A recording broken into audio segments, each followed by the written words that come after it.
Hello, friends, and welcome to Studio Classroom on the Air. We're glad you've joined us because today is a great day to learn something new. I'm Anne-Marie. And I'm Gabe. Are you ready to learn together? I know that I am. Okay, Gabe, here's a question to start us off with today. A question? What is it? Do you play video games? Well, I do play Switch sometimes. I have, Mario Kart has always been one of my favorites ever since Super Nintendo. And Smash Brothers, that's a pretty fun game. I used to play computer games. My brother got more into computer games than I did. I stuck to the video games that you play with a TV or TV screen. What about you? Well, I have enjoyed a few from time to time. When I was growing up, my brother and I used to play Super Mario Brothers on Nintendo all the time. Then when I got older and met my husband, computer games were something he enjoyed doing, so I tried to learn to play those too. Do you play at all? It has been a long time. Like I said, my brother used to play computer games. I would join him to play computer games sometimes. But here's a question. Are you good at video games? Not at all. I enjoy playing games like Dota 2, but they take a lot of practice to be good at. Plus, now that we have kids, we don't really have uninterrupted time to play together anymore. Did you say uninterrupted time? Uninterrupted time. Yeah, there is no uninterrupted time. It's none at all. Always interrupted, right? Well, speaking of Dota 2, I think that game was mentioned in our lesson. Oh, that's right, it was. I am curious to find out how our article ends. Well, turn in your magazines to the second half of the article, Are Esports Really a Sport? And let's get started with our first reading of the day.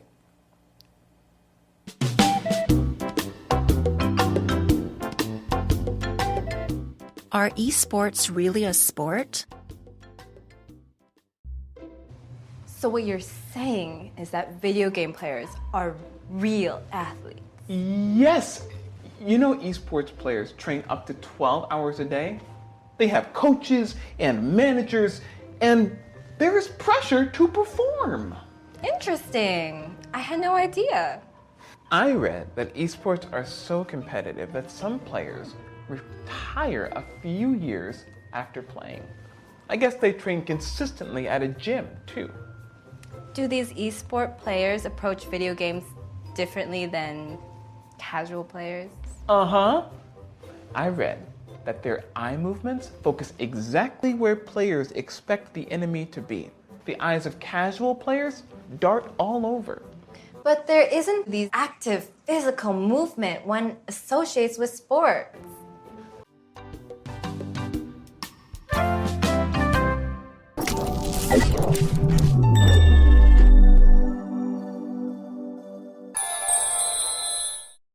Hello everyone, welcome to Language Lab. I'm Jack. 我们先来看 manager 这个名词，意思是经纪人或是经理。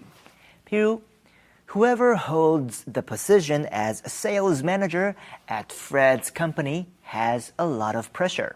在 Fred 的公司担任业务经理的人都会有很大的压力。或者是 All movie stars have managers who try to get them good roles in films. 电影明星都有经纪人帮他们设法在电影中争取到好的角色。Manager 的动词是 manage， 意思是经营或是管理。譬如 Patty doesn't know how to manage her time, so she always turns her homework in late. Patty 不知道怎么样管理时间，所以她常常迟交作业。接着来看 consistently 这个副词，意思是坚持的、始终如一的。譬如 Everyone wants Tim on their basketball team because he consistently scores three-point shots. 大家都想要 Tim 加入他们的篮球队，因为他一直投出三分球。Consistently 的形容词是 consistent。例如 Parents need to be consistent when making their children follow the rules, or else kids will become very confused.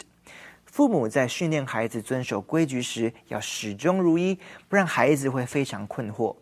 再举个例句 With the election of a new president, there was a consistent improvement in everyone's standard of living. 新总统当选后，大家的生活水准就一直在改善。Okay, let's get back to our teachers. Thank you, Jack, for helping us learn vocabulary words so consistently every single lesson. Let's get back into talking about esports. Are they really a sport? Let's see what Lucy and Peter have to say about it. Lucy says, so what you are saying is that video game players are real athletes? Right off the bat, we have a phrase we want to talk about. So what you are saying is. Yeah, so what you are saying is, that's a clarifying question.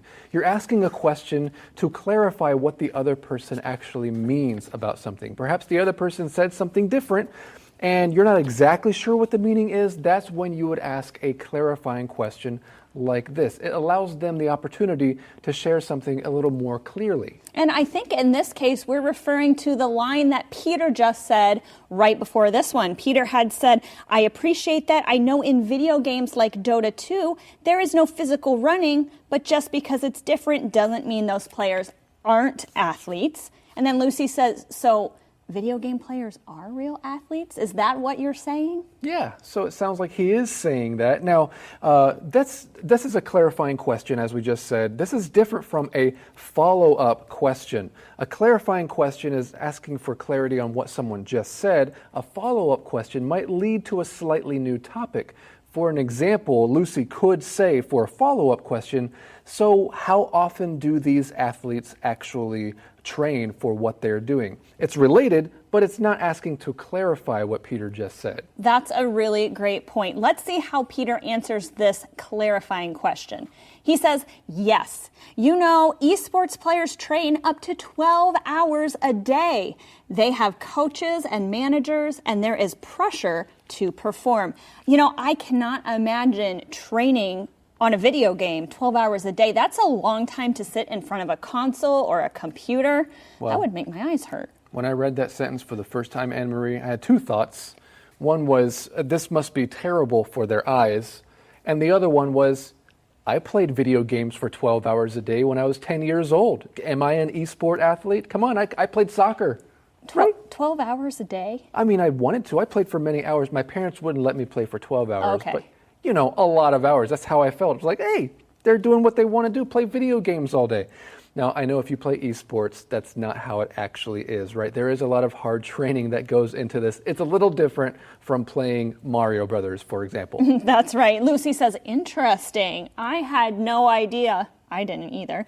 Peter responds, I read that esports are so competitive that some players retire a few years after playing. I guess they train consistently at a gym, too. They train at a gym? For finger exercises, maybe? Finger exercises. That's pretty good. No, I'm just making fun of esport athletes now. But Lucy says, do these esports players approach video games differently than casual players? Now, this is an example of a follow-up question. Okay, she wants to know some more information that Peter hasn't shared with her yet. And Peter responds by saying, I read that their eye movements focus exactly where players expect the enemy to be. The eyes of casual players dart all over. Okay, Lucy says there isn't the active physical movement one associates with sports. So, we're enjoying this conversation about esports. Are they really a sport? Physical movement is key to Lucy for what constitutes a sport. We have more to learn about this later, but right now it's time for us to learn something new in today's Info Cloud.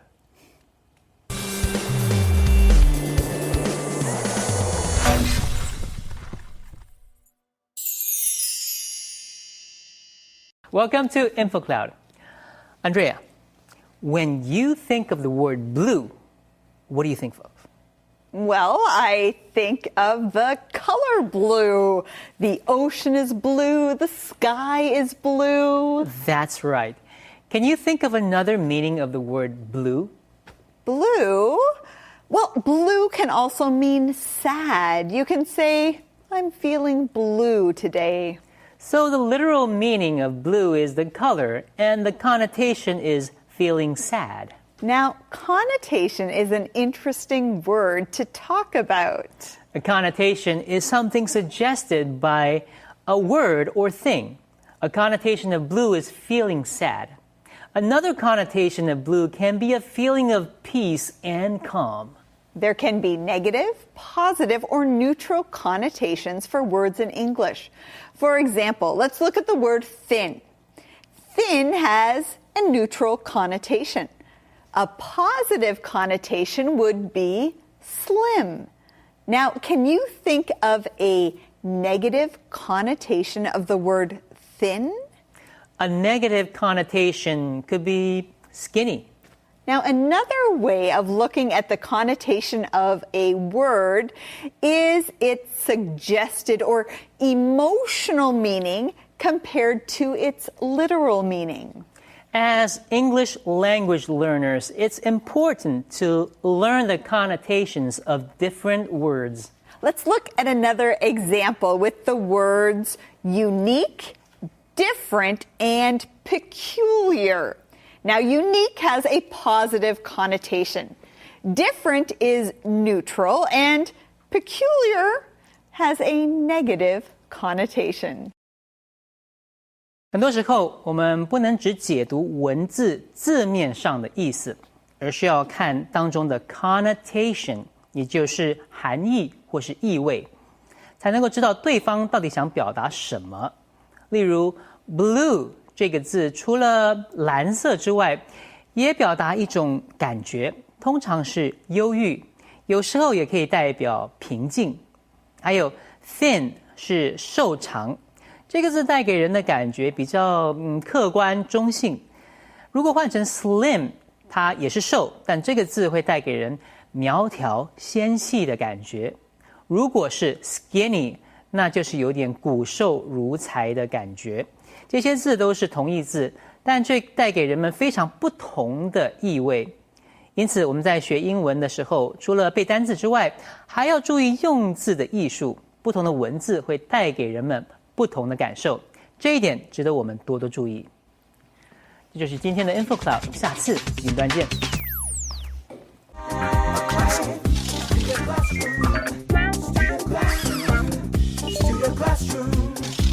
Studio Classroom is on the air.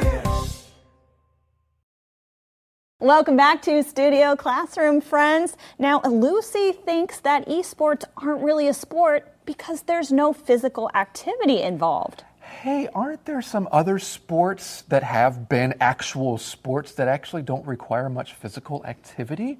Let's find out about that now.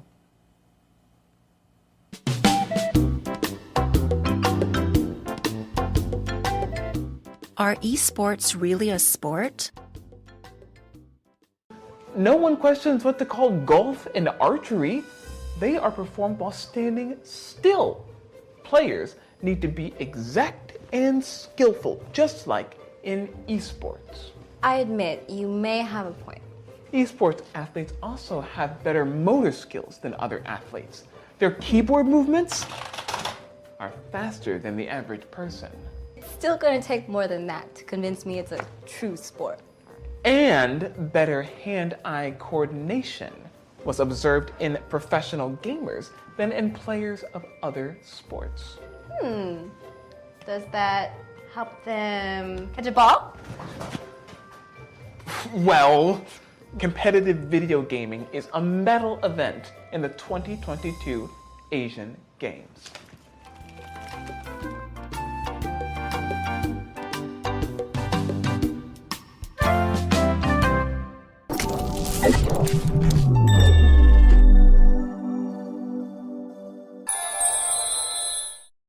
Alright， 我们来看 motor 这个形容词，在文章中是指肌肉运动的或是运动神经的。例如 The development of a person's motor skills starts when they are a baby. 一个人运动技能的发展从婴孩开始。Motor 当名词的时候，比较常见的意思是引擎或是马达。例如 I had to call a repairman because the air conditioner motor stopped working. 我必须叫人来修理空调，因为马达不动了。或者是 Elaine left her motor running when she got out of her car to talk to her neighbor. Elaine 下车去跟邻居聊天的时候，让引擎继续发动着。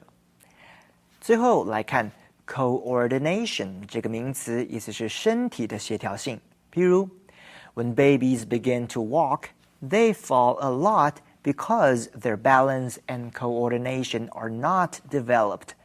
婴孩开始走路时会常常跌倒，因为他们的平衡感和协调能力还没发展好。或者是 Charles Blondin had great coordination and is famous for walking across a rope between two high buildings. Charles Blondin 有很棒的协调能力，他以在两栋高楼之间走绳索而闻名。再举一个例句 Louise is responsible for the coordination of the new project, so direct all of your questions to her. Louise 是这个新计划的负责人，所以请把你所有的问题都交给她吧。Okay, let's get back to our teachers. All right, thank you so much, Jack. Friends, it is time to finish up our lesson. We see here that Peter is talking about a few sports that are performed while standing still. One of those sports is right here behind me. That's archery, isn't it? That's right. I've shot an arrow with a bow before, but I'm not a good archer. I'm not an excellent archer by any means. Another sport that comes to my mind when I think about sports that don't require a lot of physical activity or training is pool or different kinds of billiards games that, of course, is played on a pool table with lots of little balls. And, the most action you're doing is just bending over the table to shoot one ball into the pocket at the end of the table. But yeah, so these are some examples. We got golf, archery, and Peter says they are performed while standing still. He's trying to make the point that just because esports is performed while just sitting somewhere, it's not that much different from some of these other sports. And I think he may have made his point because Lucy says, I admit, you may have a point. Now, it sounds to me that Lucy may be saying this with a bit of reluctance. What do you think, Gabe? Yeah, exactly. I think so too. If you have reluctance, that means you hesitate to agree or say something. But she does admit that he has a point. And you use this phrase, you have a point, in a conversation like this. Maybe it's an argument or a discussion where you disagree with somebody, but you do agree on some things. Or you are starting to see their point of view about something. Now, Peter's going to make another point. He says, esports athletes also have better motor skills than other athletes. Okay, let's talk about the phrase motor skills for a moment. Yeah, there are different types of motor skills, but they all require movements with the little muscles in your body, right? There's gross motor skills, which you need for bigger movements with bigger sports. And then we call fine motor skills the ones that we need for doing things like tying your shoelaces or buttoning a button on your shirt. The fine motor skills are what we all look forward to, our kids learning how to do. Well, it sounds like Peter and Lucy's conversation is about to wrap up, and I don't think Lucy quite agrees with Peter yet. She says, it's going to take more than that to convince me it's a true sport. Right now, let's listen to this conversation one more time in our conversation replay. So what you're saying is that video game players are real athletes? Yes! You know esports players train up to 12 hours a day? They have coaches and managers, and there is pressure to perform. Interesting. I had no idea. I read that esports are so competitive that some players retire a few years after playing. I guess they train consistently at a gym, too. Do these esport players approach video games differently than casual players? Uh-huh. I read that their eye movements focus exactly where players expect the enemy to be. The eyes of casual players dart all over. But there isn't the active physical movement one associates with sports. No one questions what to call golf and archery. They are performed while standing still. Players need to be exact and skillful, just like in esports. I admit, you may have a point. Esports athletes also have better motor skills than other athletes. Their keyboard movements are faster than the average person. It's still going to take more than that to convince me it's a true sport. And better hand-eye coordination. was observed in professional gamers than in players of other sports. Does that help them catch a ball?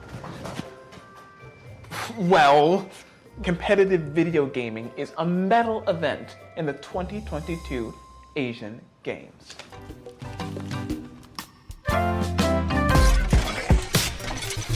All right, friends, it is time for another episode of The Stranger. In our last episode, Jenny was so happy to see Sherry return to the hotel in one piece. But of course, Sherry is anxious to find out the whole story about why she was kidnapped.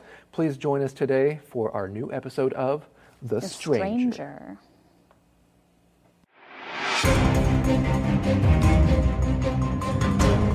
The Stranger. After enduring a dreadful day, Sherry finally got back to the hotel safe and sound. She still looked tired, but was eager to hear the rest of the story from Chris.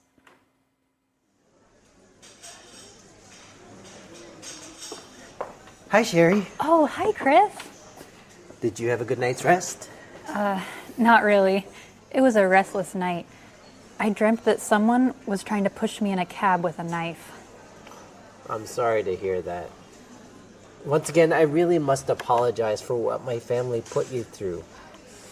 I really wish this never happened to you. Oh, it's not your fault. And I really appreciate you and Jason putting your lives at risk to rescue me. The important thing is, no one got hurt during this horrible adventure. Yes, I'm glad we all made it through.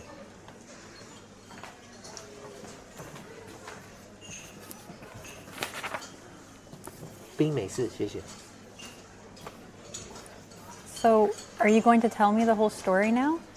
Why did your uncle want to kidnap me? Well, you see, when my uncle heard my father wanted to leave half of his fortune to your mother, he was furious. Ever since then, he's been working really hard to get the money. Oh, yeah, your uncle mentioned something like that. But I still don't understand. What does this have to do with me? Well, he probably thought he could use you to threaten your mother to give him the money. But that's impossible. My mother passed away recently. Really? I'm so sorry to hear that. I guess my uncle wasn't aware of that. So your uncle's kidnapping scheme was in vain. I think you're right, Sherry. You know what? I'm so deeply sorry again for what my uncle did to you. My family owes you forever. Well, at least it's over now. Oh, look, there's Jenny. Oh, hi, Jenny. It's good to see you again. Hey, Tom Cruise. Sherry told me about some of your adventures already. You and Jason are her heroes. Jason and I just did what we needed to do. Speaking of Jason, here's the man himself. Hey, guys. Hey, Jason. This is Jenny. Hi, Jenny. Nice to meet you. Oh, and hi, Sherry.